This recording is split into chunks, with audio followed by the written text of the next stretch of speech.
Habiendo llegado, mis queridos hermanos y hermanas, al final de este año 2020, tendríamos que esta noche hacer un resumen, una síntesis, podríamos decir, una síntesis de cuántas cosas durante este año hemos logrado vivir y asimilar, y cuántas cosas tampoco hemos durante este año superado en nosotros. Quisiera decir y reflexionar esta noche que en definitiva ha sido un año difícil para todos, pero mucho más difícil para aquellos que durante este año han recibido las consecuencias de manera frontal de esta situación de la pandemia. Esta situación de la pandemia ha permitido para unos una serie de dolores y de sufrimientos agregados a todos los fenómenos naturales que también dejaron mucho dolor, muy por sobre todo en los hermanos del norte y del occidente del país. Agregado a eso, entonces, vemos una gran dosis de dolor y de sufrimiento en muchísimas personas. Vemos también que a consecuencia de toda esta situación este año, hemos visto gente crecer, hemos visto gente transformarse, cambiar su corazón y acercarse de manera plena y sincera al Señor. Pero también hemos visto cómo con dolor y con muchísimo dolor, que la gente que antes estaba más cercana a la iglesia durante este año se alejó de manera completa y total de las labores y del trabajo, de la misión y del compromiso, y se volvieron completamente indiferentes a toda la labor pastoral. Esta ha sido una parroquia que durante un año hemos permanecido activos sin haber cerrado este templo, teniendo siempre las medidas de bioseguridad desde el comienzo, sin haber cerrado este templo más que 14 días durante este año. Hemos abierto las puertas a todos los que querían venir a participar de la misa, pero hemos tenido el dolor de que muchos, sobre todo de los más comprometidos, abandonaron al Señor en la Eucaristía de manera absoluta durante este año. Eso ha sido para nosotros un aspecto doloroso y difícil de la misión y del apostolado, del trabajo pastoral. Ha sido una parroquia también que ha sido capaz de hacer resiliencia, esa capacidad de salir adelante a pesar de las crisis. A raíz de esta pandemia hemos tenido la capacidad de poder hacer varios proyectos. Nació el proyecto y la escuela, el huerto y la escuela San Juan Pablo II. Nació el proyecto Parroquia Samaritana con la distribución del CDS para todas las personas que quieren elevar las defensas de su cuerpo.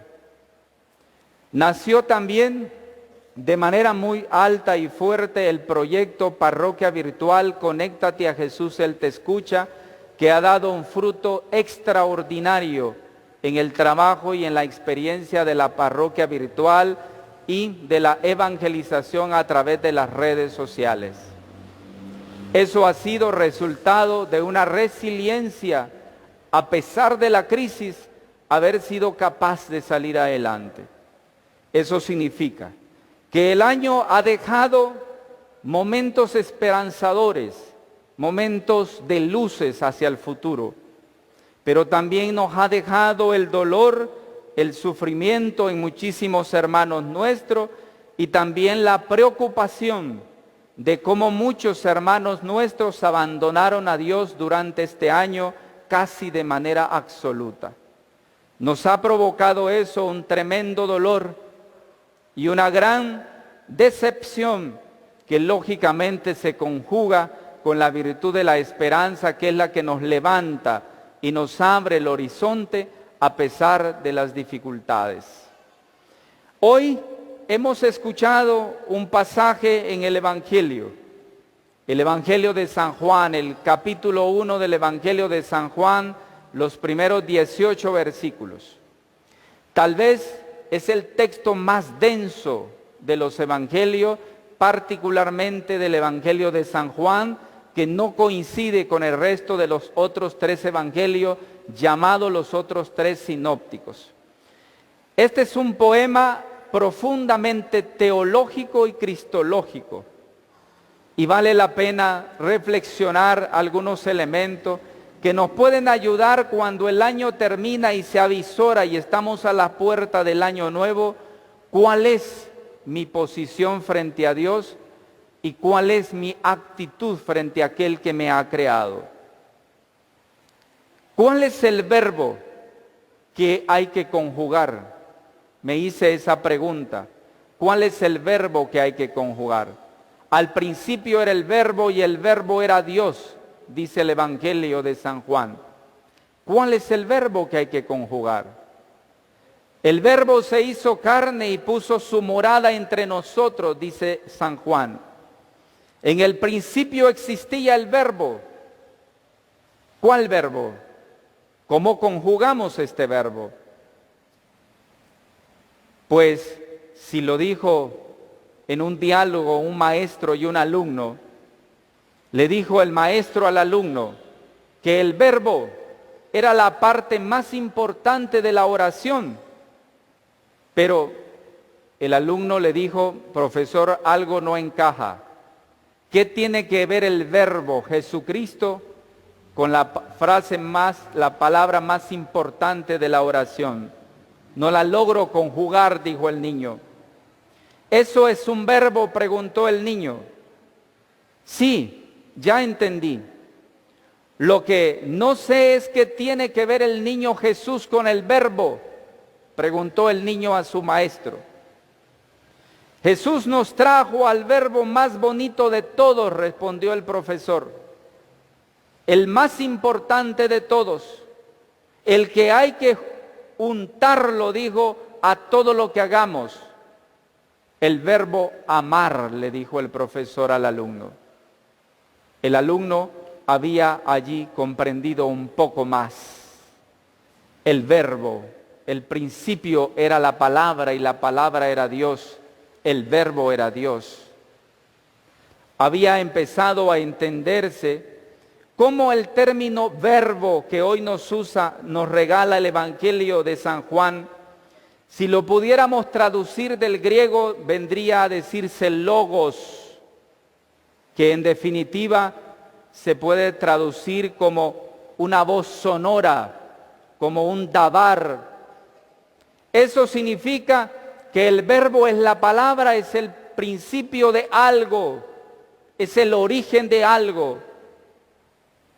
Y podríamos decir entonces que el verbo Dios hecho carne es el principio del amor, que el amor empieza a ser amor en Dios, que Dios es el autor principal del amor, que el amor tiene sus raíces en Dios única y exclusivamente en Él, que Él existe como palabra que encabeza el comienzo de todo, el tiempo, la creación y todo cuanto existe se mueve desde el amor que es Dios mismo.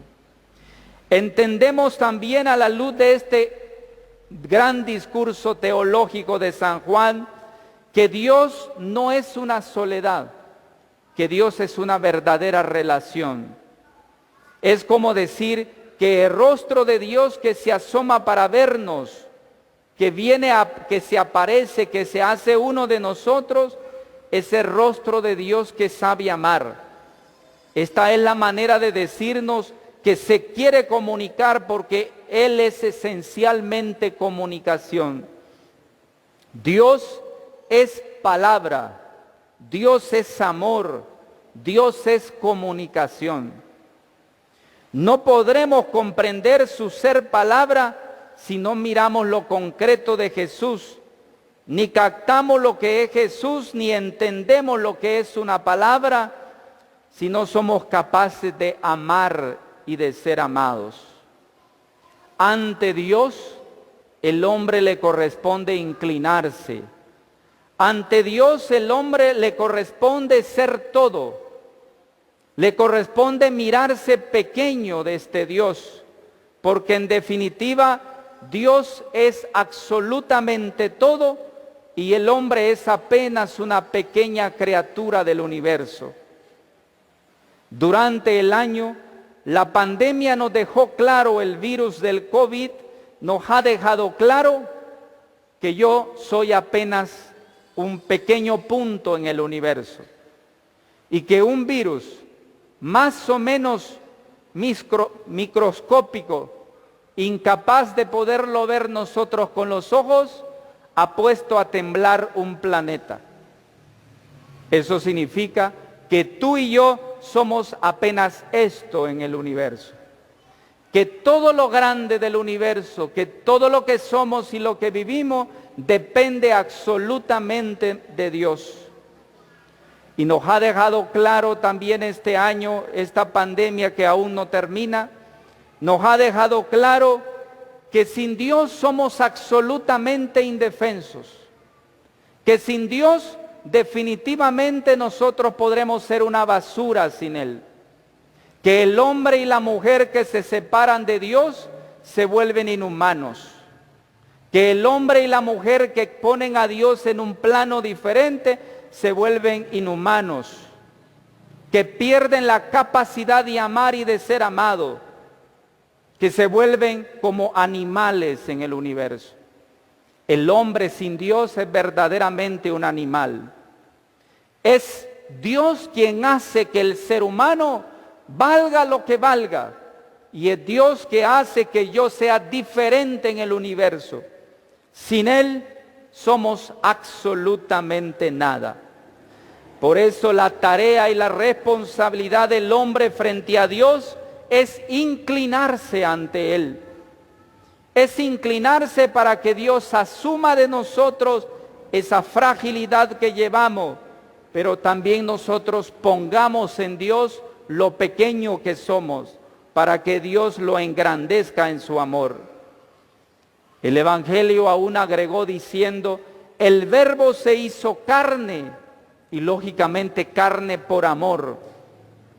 Como quien construye una nueva casa en medio del barrio, Dios, siendo Dios, parece más bien que se ha colocado parecido a nosotros. Se hizo humano, se hizo tocable. Dios se hizo igual a nosotros, aún siendo nosotros un pequeño punto en el universo y en el planeta. Dios se quiso hacer ese punto. Lo único que se hizo parecido a nosotros, menos en la condición de pecadores. Pero Dios quiso asumir esa pequeñez humana para, habiéndola asumido, poder ofrecernos la posibilidad de redimirnos desde esa condición. Entonces nos sentimos familiares con Dios, lo podemos incluso tocar, tenemos la posibilidad de visitarlo en el Santísimo, tenemos la posibilidad de amarlo y de tocarlo y de comulgarlo en la Eucaristía, podemos acercarnos plenamente a Dios. El Dios que por definición no podía ser más que Dios es amor, es verdaderamente siempre abordable porque se acercó de una manera total y absoluta al ser humano. A Dios lo podemos tocar porque es el Verbo que se hizo carne. Carne no significa acá músculos ni masa muscular o corporal. Más bien quiere decir que Dios se hizo parecido a nosotros, es decir, limitado, débil, pero marcado en definitiva por la humanidad frágil, menos en la condición de pecadores. Luego, el versículo 1 del Evangelio de hoy decía, en el principio estaba con Dios, quiso estar entre nosotros, dice el versículo 14, para que también con Él y completamente identificados con Dios, nosotros podamos estar en el intercambiable amor entre Él y nosotros, en un amor sin límites, sin barreras, que solamente se puede hacer desde el alma, desde el corazón. Dios es un inmenso océano de amor que no quiere ser sencillamente manejable por nosotros, que se hizo humano pero sigue siendo Dios, y solo en la medida en que amamos y nos dejamos amar, podemos conocerlo a Él. En definitiva, hoy, al final del año, en este día 31 de diciembre del 2020, contemplamos al niño en el pesebre, junto con María, que está extasiada de su bebé. Ella ha penetrado en el misterio de Dios y se ha convertido en una oración grande delante de su niño, que lo envuelve en pañales y lo pone entre sus manos. María es una muestra y un ejemplo verdadero de a lo que debemos aspirar. Debemos aspirar a llevar a Dios en nuestras manos, en nuestro corazón, para dejarnos tocar y abrazar por Él. Mis hermanos y mis hermanas, San Agustín nos recordaba y nos decía, nos haga Dios también hijos, aquel que por nuestra causa se quiso hacer hijo del hombre. Y agregaba aún más, yacía en el pesebre aquel que contiene el mundo, no hablaba y era la palabra. Quien los cielos no abarcan era llevado en el vientre de una mujer. Oh, manifiesta debilidad y maravillosa humildad, en la cual así se escondió toda la divinidad, nos recordaba San Agustín, para decir, Dios es inmensamente grande, pero su amor es desbordable por nosotros. Quiso parecerse a nosotros y nosotros nos corresponde admirar ese misterio, dejándonos amar por Dios y volviendo a Él con el corazón sincero. Mis hermanos y mis hermanas, les dejo 5 conclusiones finales al cerrar este año y al comenzar un año nuevo. A la luz de la palabra de este día, podemos empezar a reflexionar sobre 5 aspectos fundamentales. El primero, a partir de hoy y en el cierre de este año y en la apertura del año nuevo, les invito a ustedes y a mí mismo a convivir con personas, no con píxeles. Quiere decir, no te haga de las personas juegos, ni pinturas, ni imágenes. Convivamos con el otro, con lo que el otro es y con lo que el otro tiene. Aprendamos a amarlo tal cual, pero aprendamos mutuamente a salir adelante y a levantarnos cada uno de los momentos más difíciles de la vida o de los momentos alegres, compartirlos. La segunda posibilidad para cerrar este año, toma en serio tu alma.